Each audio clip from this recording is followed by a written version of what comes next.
takip silim noon. Naglalakad kaming 5 magkakapatid na lalaki patungo sa bahay ng lola namin.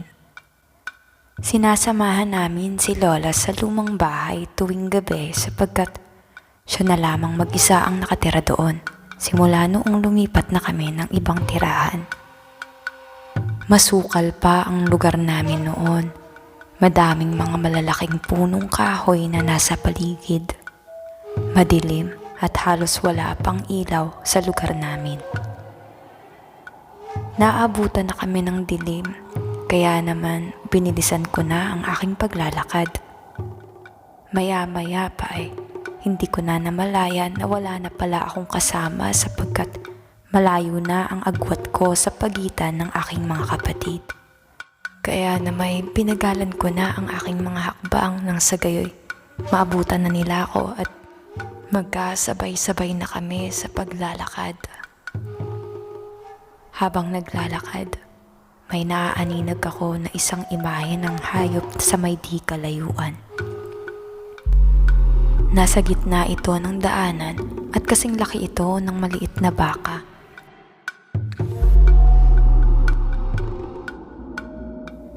Naglalakad iyon ng dahan-dahan papunta sa akin. Hindi naman ako natakot sapagkat madami namang mga baka sa lugar namin. Naisip ko na baka nakawala lang to. Noong papalapit na siya, napag-aralan ko ng mas maigi ang kanyang itsura at doon ko napagtanto na hindi pala isang baka ang naglalakad patungo sa akin. Tumigil ito sa aking harapan. At halos mga 5 dipa lamang umahigit ang layo niya mula sa akin. Di ako nakagalaw sa sobrang gulat at takot ko. Hindi ito isang baka, kundi isang napakalaking aso ang nasa harapan ko. Naririnig ko ang nakakatakot na tunog na nagmumula sa asong yaon. Maliwanag ang buwan noon kaya naaaninag ko ng mabuti ang kanyang itsura. Makapal at purong itim ang kulay ng balahibo nito. Nanlilisik at malalaki ang kanyang mga mata na nakatitig sa akin na tila may balak na lapain ako. Hindi ako makasigaw ng tulong at lalo akong natakot noong dahan-dahan na siyang lumalakad papalapit sa akin.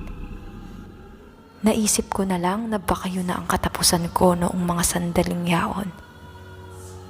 Maya-maya pa naririnig ko na ang boses ng aking mga kapatid. Paparating na sila. Hindi pa rin ako makagalaw at nasa harapan ko pa rin ang malaking aso. At patuloy ito sa pagakbang na tila mas bumilis ang kilos patungo sa akin. Ngunit noong napansin ito na may paparating akong mga kasamahan nagulat ako at hindi makapaniwala sa nangyari. Sa mismong harapan ko ay nagpalit ng anyo ang malaking aso. Unti-unti siyang lumiit ng lumiit hanggang sa naging munting kuting na lamang ito.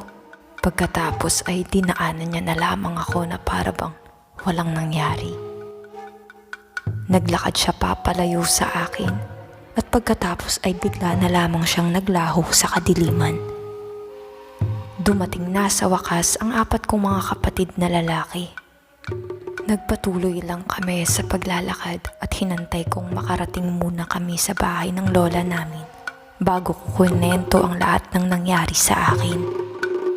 Nagulat silang lahat at ang sabi ng lola namin, hindi raw aso ang nagpakita sa akin, kundi isang uri ng aswang na may kakayahang magpapalit-palit ng anyo upang makapangbiktima. Malamang daw na nilapa na ako noon kung nagkataon na wala akong kasama.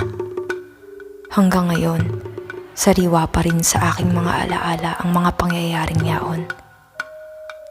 Naisip ko, paano kaya kung wala talaga akong kasama noon? Tiyak na nilamon na ako ng aswang.